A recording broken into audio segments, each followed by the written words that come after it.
Well, this is certainly the least favorite thing of at least mine to do when it comes to restoring or building one of these old trucks or cars, and that's rust repair. But it has to be done. So we've got our parts from Carolina Customs to replace these two cab mount supports, and then this basically a cab cross brace or cross member. You can't buy just this section anywhere from this seam, at least not that I can find.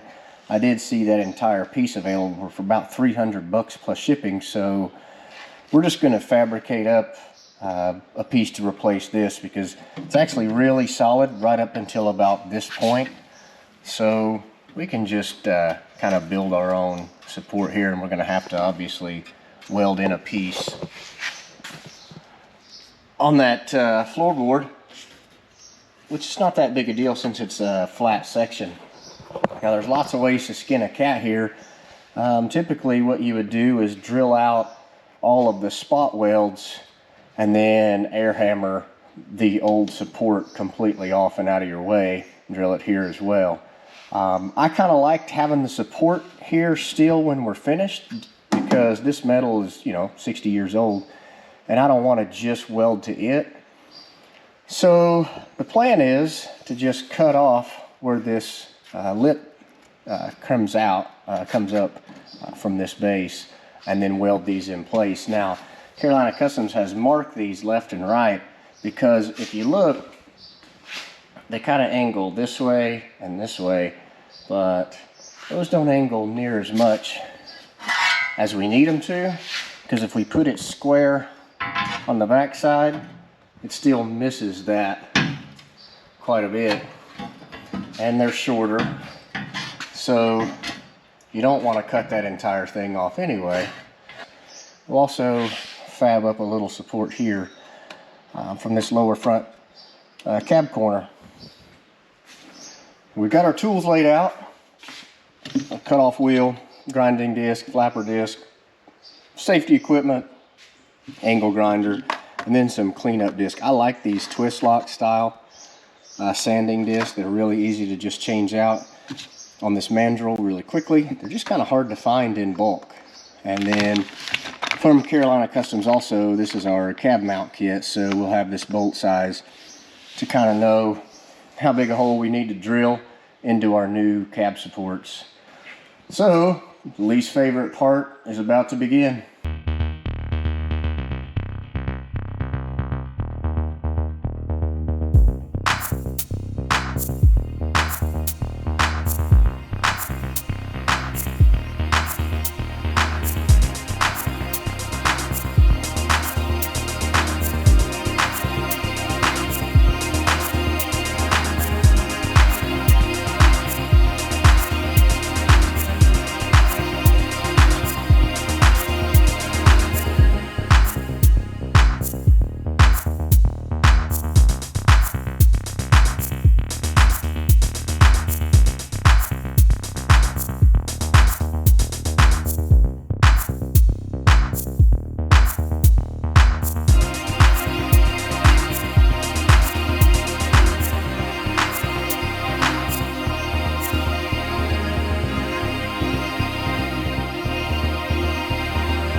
So we got the rust cut out and made a bit of a mess on the floor.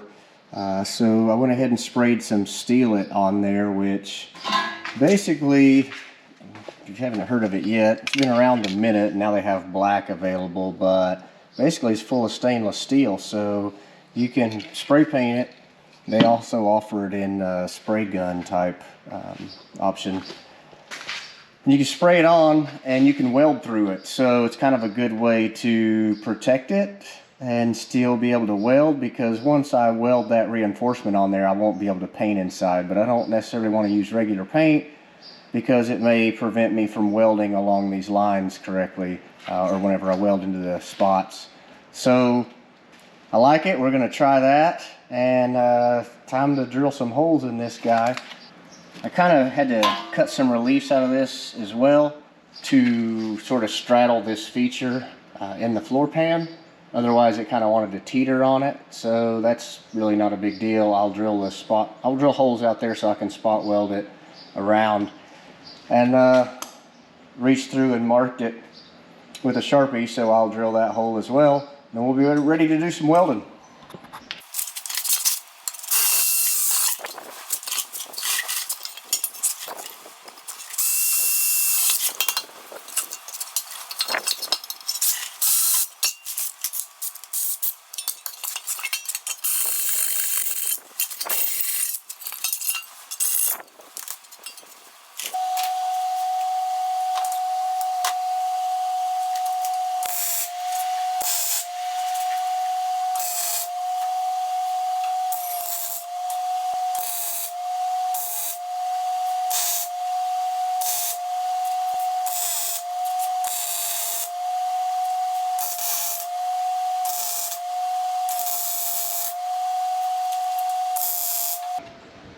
Alright, so I've got this all tacked in and in place, ready to go. Next step is lay out some templates for here, and then do the same thing down here. Just make a template out of construction paper, cut it out of some sheet metal that we have, and then weld it in here. Also, while we're doing this work, we're going to fill in where the factory steering column was mounted. This was like a two-piece panel that comes out. It's all big and awkward because it's big enough to feed the gearbox through here if you're changing it out or having to service it. So we're going to weld this up in these holes. There's a few holes here because this thing had like a B&M ratchet shifter in the middle of the floor, as you guys may have remembered from the earlier videos. So we'll get that patched up while we're doing it, because we'll probably have to install some other kind of pass-through for the steering column that we use. Even if it's here, you'll cut it out and leave like a much nicer opening than this, because that's messy and we don't like it.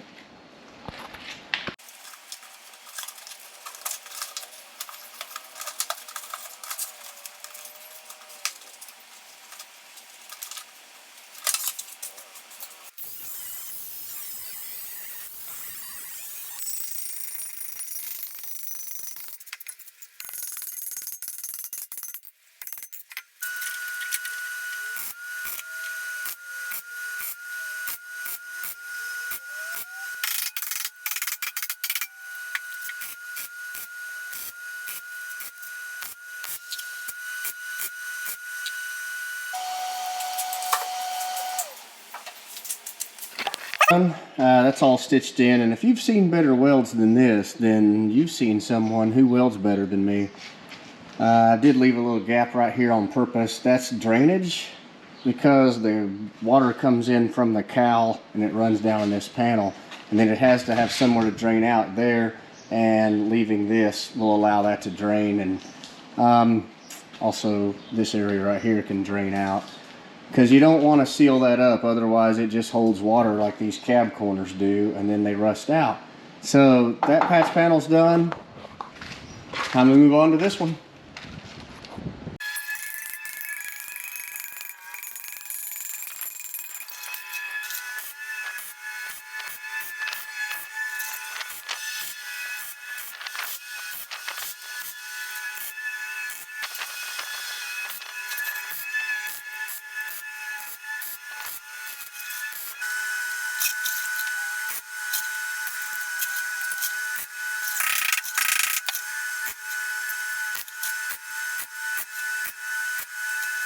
So that'll complete the bottom side of this repair. I left a little more space for this to drain because this side had gravel and rocks and stuff I've knocked out of it. I may bend that open a little bit too, just to let that stuff fall out, because it'll prevent the water from draining too.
That's going to do it for the rust repair on this cab.